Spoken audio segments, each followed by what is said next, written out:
वाह वाह वाह वाह वाह वाह, बहुत धैर्य है आप में। अरे कायर हैं, कायर है इस देश का प्रधानमंत्री।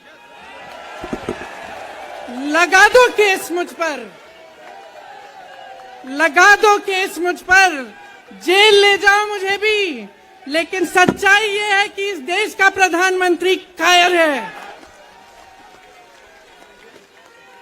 मेरे मीडिया के साथियों, मैं आपसे कहना चाहती हूं, बहुत हो गया है, बहुत हो गया है। आज लोकतंत्र खतरे में है। अगर सरकार सवाल उठाने वाले को 8 सालों के लिए संसद से निकाल सकती है, अगर कह सकती है कि तुम्हें चुनाव लड़ने की ही इजाजत नहीं है, तो बहुत गड़बड़ है। आप उसको पप्पू बनाते हैं। पूरे देश भर में आपकी सहायता के साथ मेरे मीडिया के दोस्तों, डिग्री आपने देखी नहीं, सच्चाई आपने देखा नहीं, उनको पप्पू बना दिया। मैं जानती हूं कि आपको लाइन भेजी जाती है कि आज आपको ये कहना है, आज आपको ये लिखना है। सरकार, ये सारे मंत्री, ये सारे सांसद एक आदमी को बचाने की क्यों इतनी कोशिश कर रहे हैं? इस अडानी में है क्या कि इसको आप सारी संपत्ति दे रहे हो देश की, और उसके पीछे चलते चलते मेरा भाई यहां आया। उस शहीद पिता का अपमान भरी संसद में किया जाता है। उस शहीद के बेटे को आप देशद्रोही कहते हैं, आप मीर जाफर कहते हैं, लेकिन आप पर कोई मुकदमा नहीं होता। आपको 2 साल की कोई सजा नहीं मिलती, आपको जेल की सजा नहीं मिलती। यहां पे बैठे हुए मेरे मन में एक पुरानी बात आई, 32 साल पुरानी बात है। मई 1991 की बात है। मेरे पिता की शव यात्रा 3 मूर्ति भवन से निकल रही थी। अपनी मां के साथ और अपने भाई के साथ हम एक गाड़ी में बैठे थे। सामने भारतीय सेना की एक ट्रक थी, फूलों से लदी हुई थी। उसके ऊपर मेरे पिताजी का शव था। थोड़ी देर काफिला चला, 5-10 मिनट चला, फिर राहुल कहने लगे मैं उतरना चाहता हूं। तो मां ने मना किया। उस समय सुरक्षा का भी बहुत वो था, तो मां ने कहा नहीं, तुम उतर नहीं सकते। राहुल ने जिद की, नहीं मैं उतरूंगा। मैंने मां से कहा मां उतरने दो। राहुल गाड़ी से उतरा, उस सेना की ट्रक के पीछे खड़ा होके चलने लगा, और 3 मूर्ति से लेके कड़ी धूप में अपने पिता के जनाजे के पीछे पीछे पैदल चलते चलते चलते चलते यहां पहुंचा। इस जगह से कुछ 400-500 गज दूर यहां पर मेरे शहीद पिता के अंतिम संस्कार मेरे भाई ने किए।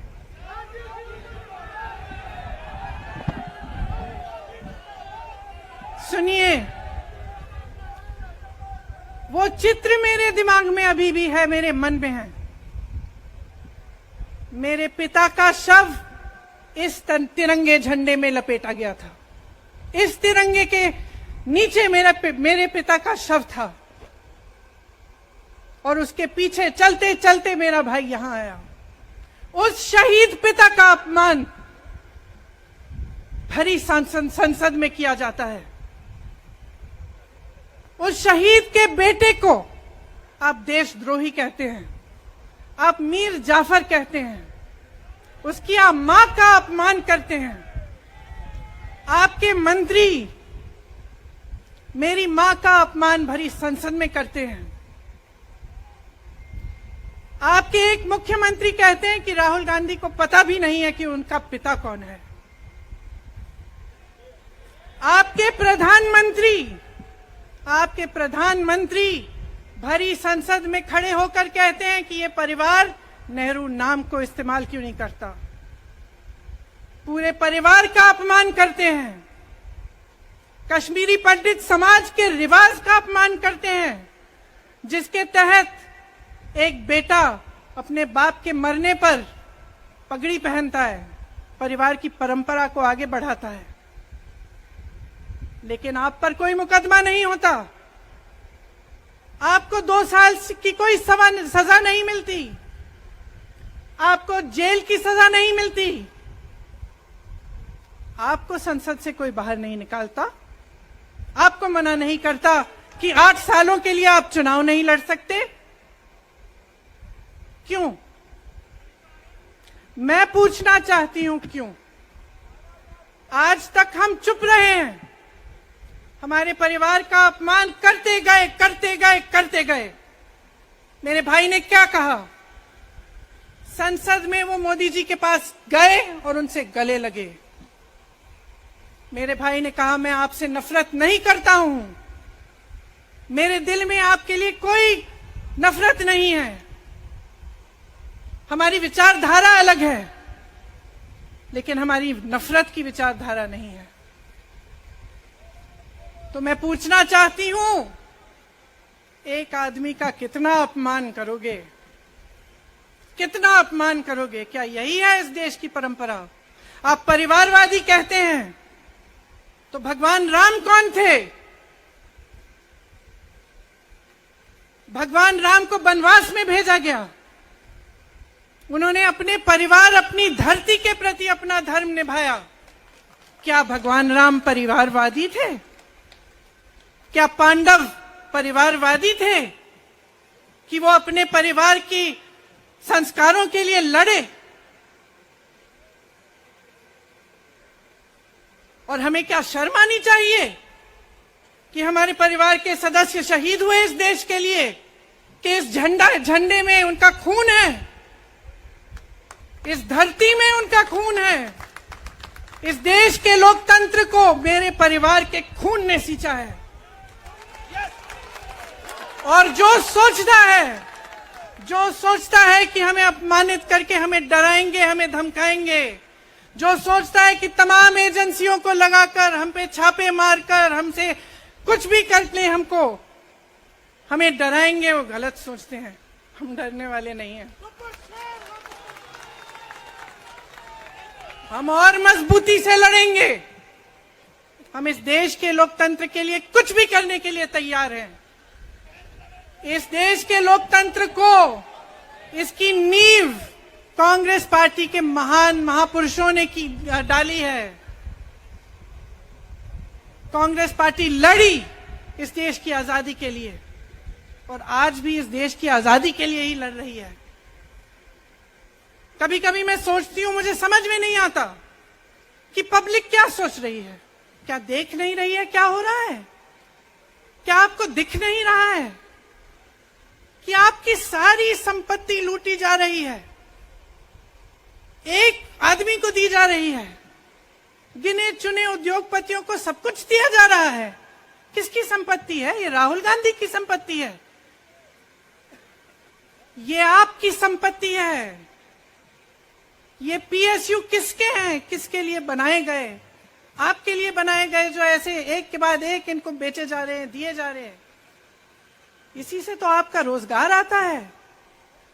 छोटे उद्योगों से, छोटे व्यापारियों से आपका रोजगार आता है, किसी बड़े अडानी से नहीं आता। रोजगार नहीं देते, छीनते हैं आपका रोजगार। तो आप समझ क्यों नहीं पा रहे हैं? आप गैस के सिलेंडर के लिए 1000 रुपए दे रहे हैं, और यहां आपकी सारी संपत्ति किसी को सौंपी जा रही है। राहुल गांधी जी ने क्या कहा? अरे कौन सा इतना बड़ा जुल्म कर लिया कि आपसे 2 सवाल पूछ लिए, जवाब नहीं दे पाए ना, घबरा गए। और जो अहंकारी होते हैं, तानाशाह होते हैं, क्या करते हैं? जब सवालों का जवाब नहीं दे पाते तो पूरी सत्ता को लेकर जनता को दबाने की कोशिश करते हैं। जो सवाल उठाता है उसको दबाने की कोशिश करते हैं। आपने कभी सोचा है आंखें खोलिए। आपने कभी सोचा है कि ये पूरी सरकार, ये सारे मंत्री, ये सारे सांसद एक आदमी को बचाने की क्यों इतनी कोशिश कर रहे हैं? इस अडानी में है क्या कि इसको आप सारी संपत्ति दे रहे हो देश की? बीसों हजारों करोड़ शेल कंपनियों में इनकी हैं और आप इन पे इंक्वायरी नहीं कर सकते? ये अडानी है कौन कि आप सब उनका नाम उठते ही बौखला जाते हैं और उनको बचाने में लग जाते हैं? देखिए, आप इस देश के देशवासी हैं, ये देश आपका है, ये लड़ाई आपकी है। आज तमाम नौजवान बेरोजगार क्यों हैं? हम इश्तेहार तो देख रहे हैं, होर्डिंग देख रहे हैं, मदर ऑफ डेमोक्रेसी लिखा है, कहते हैं कि हमारी अर्थव्यवस्था बहुत तेजी से आगे बढ़ रही है, तो इतने नौजवान बेरोजगार क्यों हैं? तो जहां जहां हम जाते हैं बेरोजगार नौजवान क्यों दिखते हैं? इतनी महंगाई क्यों है? इतनी महंगाई क्यों है? क्या आप इतने बड़े काम कर सकते हो लेकिन एक गैस सिलेंडर का दाम कम नहीं कर सकते? आप छोटे व्यापारियों की मदद नहीं कर सकते? आप रोजगार नहीं बनवा सकते? तो फिर आपकी सरकार किस काम की है? लोगों को दबाने के लिए है या अडानी जी को आगे बढ़ाने के लिए है?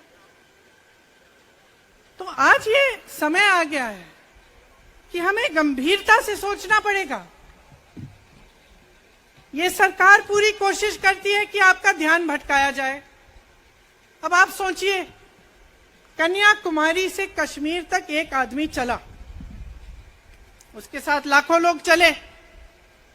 क्या पैगाम लेके चला? किस लिए चला?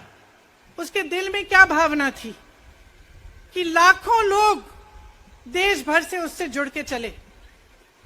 समता, एकता की भावना थी। आज आपके सारी मीडिया, आपके सारे मंत्री, आपके सारे सांसद, आपके सारे कार्यकर्ता कह रहे हैं कि राहुल जी ने विदेश जाकर देश का अपमान किया, राहुल जी ने एक वर्ग का अपमान किया। क्या एक आदमी जो कन्याकुमारी से लेकर 5000 किलोमीटर कश्मीर तक चल के ये रोज रोज कहता है कि इस देश को एक होना चाहिए, सबको समान दृष्टि से देखना चाहिए, क्या ये आदमी देश का अपमान कर सकता है? क्या ये आदमी एक वर्ग का अपमान कर सकता है? तो ये आदमी क्या कर रहा है? ये आपकी आवाज उठा रहा है।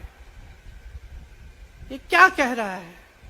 कह रहा है कि गरीबों को अपना हक दो, नौजवानों को अपना हक दो, महिलाओं को अपना हक दो। यही तो कह रहा है। और हक क्या है? हक ये है कि जो आपका है वो आपके हाथों में जाना चाहिए, किसी बड़े उद्योगपति के हाथ में नहीं जो प्रधानमंत्री जी के मित्र हैं।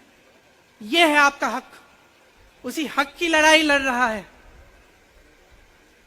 तो आप समझिए, ये एक इंसान की बात नहीं है, ये एक राहुल गांधी की बात नहीं है, ये पूरे देश की बात है।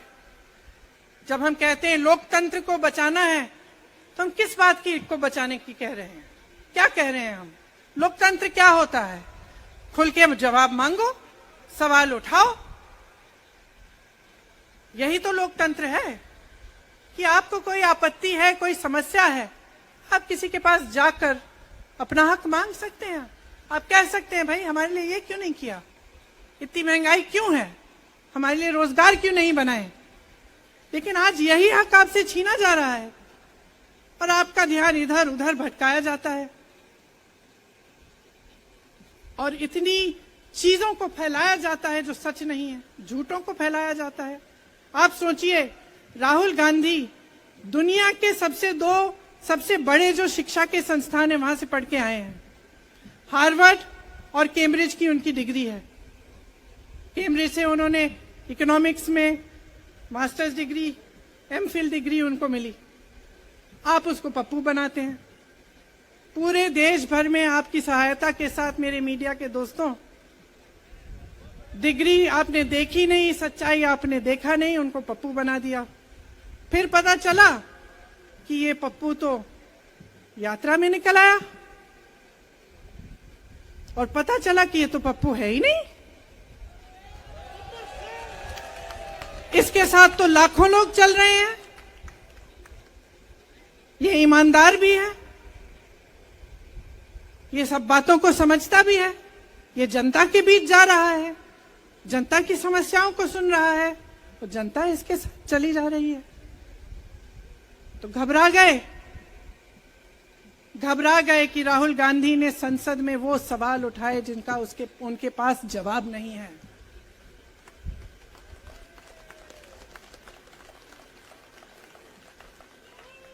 क्या किया सुन लीजिए।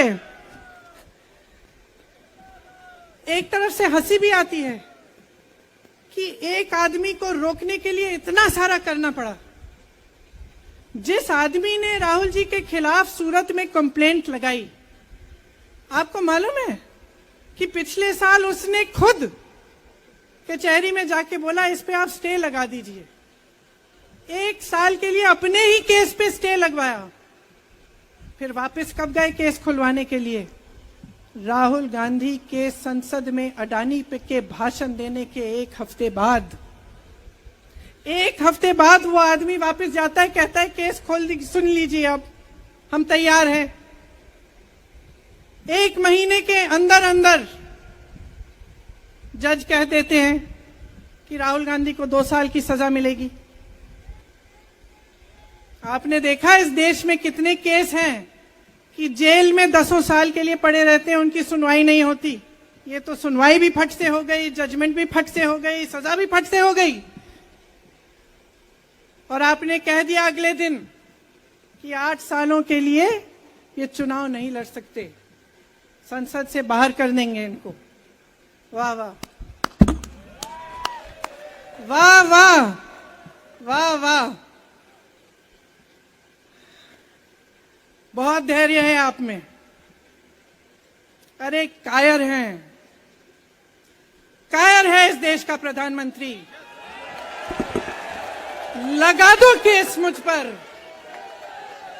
लगा दो केस मुझ पर, जेल ले जाओ मुझे भी, लेकिन सच्चाई ये है कि इस देश का प्रधानमंत्री कायर है।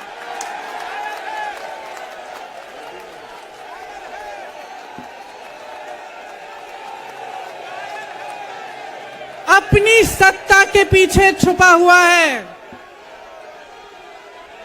अहंकारी है।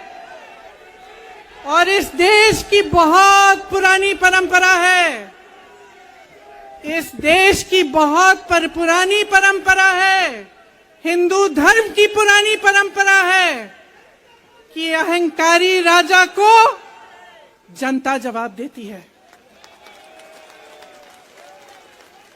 और इस देश की बहुत पुरानी परंपरा है कि अहंकारी राजा को ये देश पहचानता है। मेरे परिवार ने मुझे एक चीज सिखाई है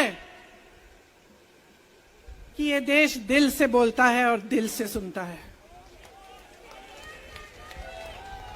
ये देश सच्चाई को पहचानता है। और मैं जानती हूं कि आज वो दिन है जब से सारा कुछ बदलने लगेगा।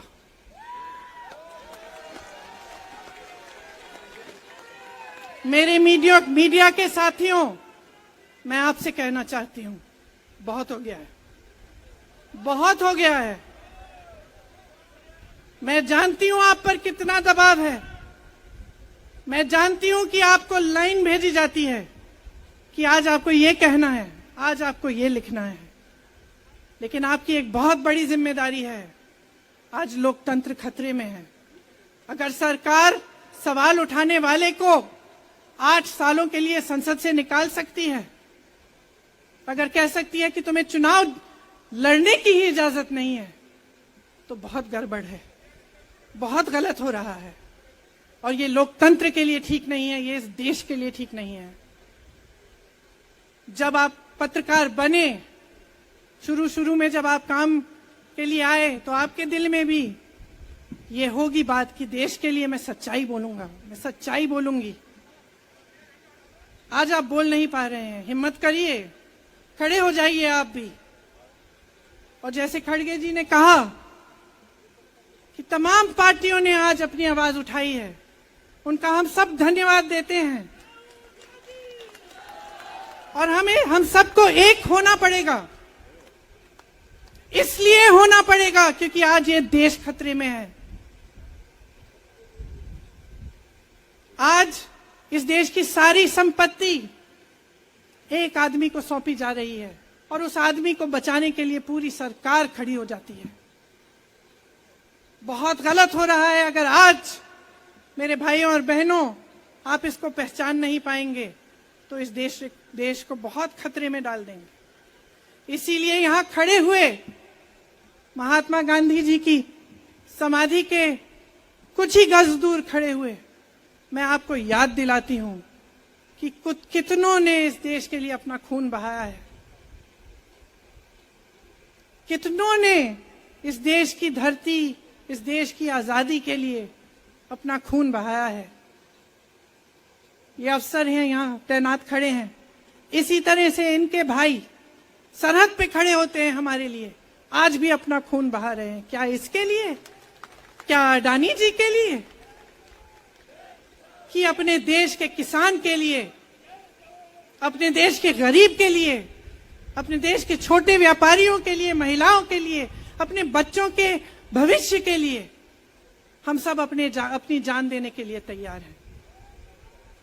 तो मैं आपसे आग्रह करती हूं मेरे देशवासियों, आंखें खोल लो, समय आ गया है, डरो मत। राहुल गांधी के शब्दों में डरो मत, इनका सामना करने का समय आ गया है। एकजुट हो जाओ, सामना करो, इस देश की सच्चाई को उभारो, इस देश की एकता को बनाए रखो और इस देश को आगे बढ़ाओ। जय हिंद।